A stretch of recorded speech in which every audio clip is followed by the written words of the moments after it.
Hello everyone. In this video, we will talk about dynamic groups in Azure Active Directory. There are a number of benefits and useful scenarios then why you should use dynamic groups in Azure Active Directory. Let's just walk through some of the scenarios. So first of all, if you look at, it's basically automating your process of creating your groups in Azure Active Directory, right? So what it means is the first one is basically automating group membership. Now with the dynamic groups, you can basically automate the process of adding and removing any members based on some specific criteria, such as your job title, department, or based on a location. And this can really save you time and reduce errors associated with the manual management of the, group creations. The second useful scenario is basically targeting group-based policies. For all these automated groups that you have created, you can basically create specific policies that are applied to these dynamic groups. So you don't have to worry about creating different policies for different users. Right? For example, you might want to create a policy on these group-based policies basically, where you want to say that all of the members of this group basically, or that particular group must need to do MFA, for example, right? So this is a conditional access policy. You can create some device-specific policies as well. The third one obviously is about simplified, group management. So with this one, you don't have to worry about adding or removing any members manually into the groups. So the simplest scenario is basically, if you have created a dynamic groups and obviously the users within your organization, change from a department to department, or, they might be guest accounts added or removed. So if you create a dynamic group specifically for a department, then you won't have to worry about adding or removing, all of these members manually into the group, because the dynamic group and the rules take care of it. The third one is obviously about improving security. When you create a dynamic group, as I said earlier, you can create conditional access policies. You can apply security on those groups, so that particular set of groups, or maybe the group you have created is only for your external members, or maybe from a specific department, that they have to then satisfy certain security criteria that you have defined. For example, you might have an application where only certain group of users from a certain department, or based on the criteria you have defined, should only have access. So you can create policies or conditional access policies or other policies that only this set of users needs to access these specific applications, and they also have to provide multi-factor authentication when they use it. All right, enough of talking. Let's go and have a look how we can actually create dynamic groups and what sort of options we have when we need to create all of these dynamic rules. Okay, so I'm currently logged on to portal.azure.com and I am into the Azure Active Directory. Now on my left hand side, I can see groups. Now you might already be familiar of groups, and I'm sure you might be dealing with number of groups in your organization. So we are specifically talking about dynamic groups, and how we can basically assign policies and how we can actually use them and look at some of those features. Now, in order to create a dynamic group, obviously you need to create on new group icon and select your group type. So in this case, it will be a security group, and let's just call it dynamic group test. You might already have some naming conventions for your group creations within your organization, but I'm just using this as an example to create a group. Now, group description, we can say that dynamic group for IT department, for example. Now we want to create a group where we want to add every single member from an IT department for that group. Now obviously there are some number of rules that you can define and create your own groups. Now Azure AD roles can be assigned to the group. You can basically say yes or no if you want to assign any specific roles to this group. For example, you might be creating a group for your support or help desk, and you are going to create a group where you are actually adding every single member from the support department, or the support department, and you probably want to give them some sort of roles to them. So for example, they might be able to manage the membership of the users, or add users to the groups, or manage all those supporting kind of tasks. So you can do that, or you might want to pick up some other role for this group. Now for this test, we will just say no. And under membership type, assigned is basically when you want to add members manually. So we don't want to do that.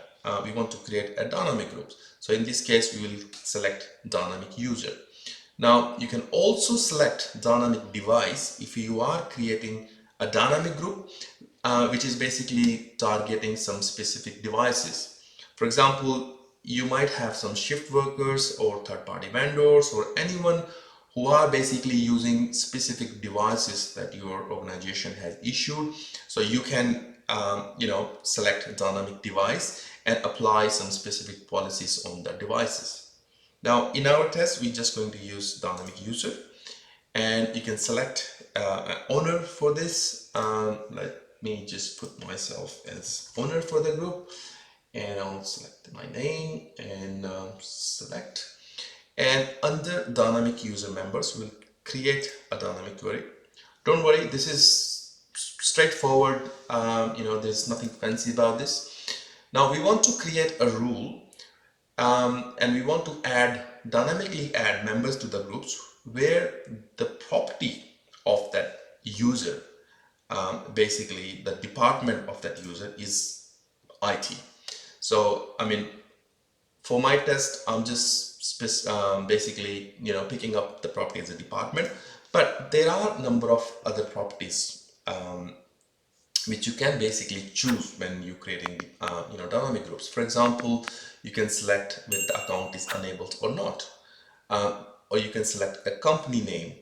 You can even select a job title, or the popular one is about the mail as well. You might have some users who are added as guests in your directory, or you might have multiple email addresses within your tenancy. So you might have added I don't know, some maybe multiple domains in your tenancy, and you want to separate users based on those emails. So just to give an example, so in that case, you can basically say where mail,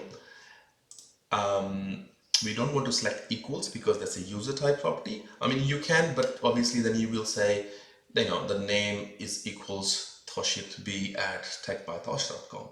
But rather what we want to do is we want to create a domain specific policy where we want to add every single member of that domain into this group. So we'll say the domain, the mail contains, and we can just say, TechByTosh.com. So if we do that, it's just going to create a group for every member who has an email at TechByTosh.com. But let's just go back and select a department for now. So we're just going to say the word department, and we want to select all the users where the department is equals IT, right? So we'll just say where department equals, and the value is IT. So you have to manually type this value. I'll say IT, right? So that's one criteria. But if you want to add multiple criterias to the group creation, you can basically say add another expression. You can also say, and or conditions. Maybe I want to add everyone where the department is equals IT, and also I want to add every single member where the department is equals to marketing as well, right? I can say where the department equals marketing, right? So you can create multiple expressions using using this tool here. So there are two operators, and or. You can specify all different policies here, and now you get sort of an idea of how this rule works. So That's one way of doing it, right? We have done that. So let's just say we are happy with that, but you can also create or edit the rule syntax. If you don't like this kind of adding all these rules, you can also click on edit button here and change the syntax here. So let's just say we don't want the users from marketing, so we can just simply delete this. If we delete that, and then we only have users from IT. So there are some example rules that are specified here, where basically it says device OS type is iPad, or or is it Android for work. So and the department's accounts, and the city is in Kaduna, Abuja. So these are the different examples that you can actually specify the rules here. You can simply copy and paste it here, and then you can change your settings. So for now, we're just happy with the departments in IT, and we click OK, and you will see that the other expression has just disappeared. Now, we have created it, but how do we know it is actually going to work? Now, we can actually validate this rule, right? So let's just say I want to validate the rule, and I want to add a user. For example, I want to add toshb50@gmail.com. I know that this user doesn't have a department set to IT, and let's add this user. Now, as soon as we add this user, it's going to tell us that this is not a valid user. So I mean, if I go into my portal.azure.com again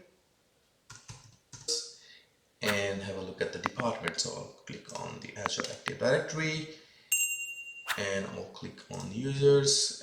I know I have a couple of users where they have the department equals IT. So let's just add I think Andrew Smith is IT. So we'll just click on that and click on edit properties. If it's not, then we will just add IT into the department, so that okay, yep. So he's got a department IT. So this should be a valid result. Valid user. So let's just try to add Andrew into this. So we're going to say add another user, and we say Andrew Smith. Here's Andrew Smith. We select, and yep. So Andrew Smith passed. So that means the rule of the dynamic rule that we have defined is actually working. So what it's telling us is this rule will add Andrew Smith in this group, but it won't add ToshB50, because obviously this user doesn't have department equals IT. So we're happy with that, and the rule is working fine. I mean, you can create complex, syntax based on your requirements, and you can always validate the rules just to make sure that that rule is actually picking up the right information. So we click Save, and we go Create.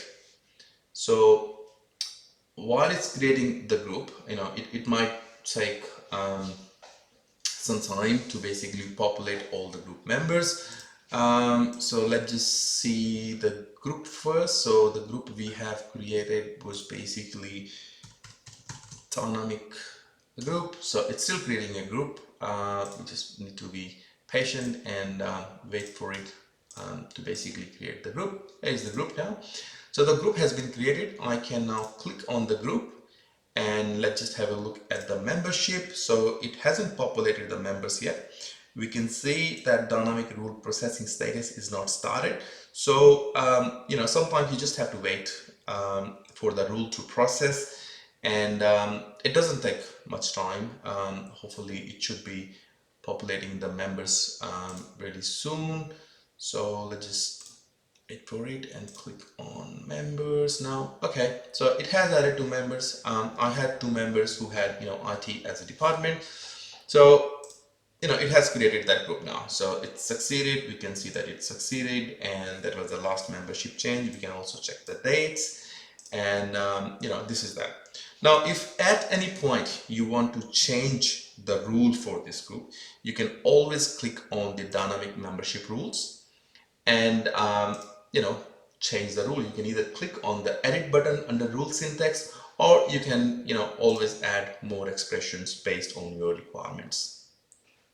Now, Azure role assignments, we selected no, so we don't have any assignments for this group. But as I was saying before, once you have created a dynamic group, there are a lot of things you can do with that. You can basically use this group for automated license assignment, right? For example, we might want to give every member of this group a particular license. So I just can click on the licenses, I click on assignment, and I want to say I want to give everyone a Power Automate for free license, which is for this particular group. And I click save, and now it's going to assign a license to this group. Now, because it's going to assign a license to the group itself, and the group is a dynamic group, right? So any movements of members within the group will automatically get this license assigned.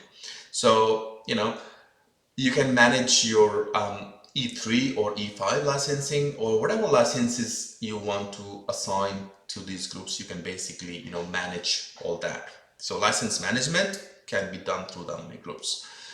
The other thing is about the group membership, right? So we don't have any group membership. Now, what it means is, yes, we have created this dynamic group, but for example, you might already have a group which you have created for a specific reason, maybe access for specific applications, and you want this group to be part of that group. So what we can do is we can basically just have a look at the group. So that's, for example, marketing group. I want to assign this member to the marketing group as well. So whatever access or policies that marketing group has applied, so this group will basically inherit those, right? I've got another group which I've created for self-service password reset.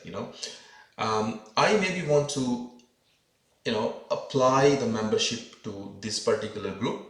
So what I'm trying to do now is, if I select this group and select this, so I've added membership to this group for the SSPR group.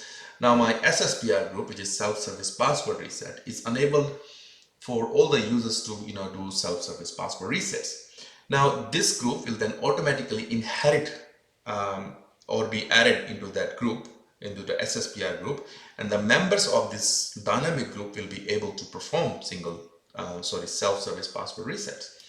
So these are the kind of things you can actually do for the dynamic groups. You can create different policies, license assignment. You can basically create conditional access policies, based on these dynamic groups where you have some specific requirements. Let's just have a look at the SSPR group that, where we added membership. First of all, let's just click on this and see the membership. So if we click on group membership, we can see, this dynamic group is now a part of SSPR group. And if we go to SSPR group, we should see this dynamic group as a member of that group. So if I go to the members, I can see that, dynamic group test is now a member of SSPR group that was created. By the way, this SSPR group is basically a manual group, right? It's a manual security group that I created earlier. So, I think you're getting the idea now. You can create dynamic groups, and you can add those dynamic groups to any manually created groups that you had created earlier.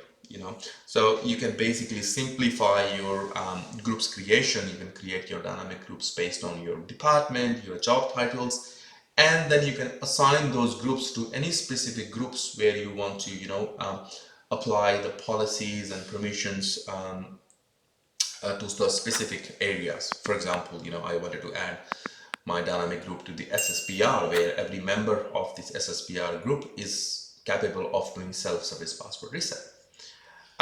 So that's how you basically create dynamic groups.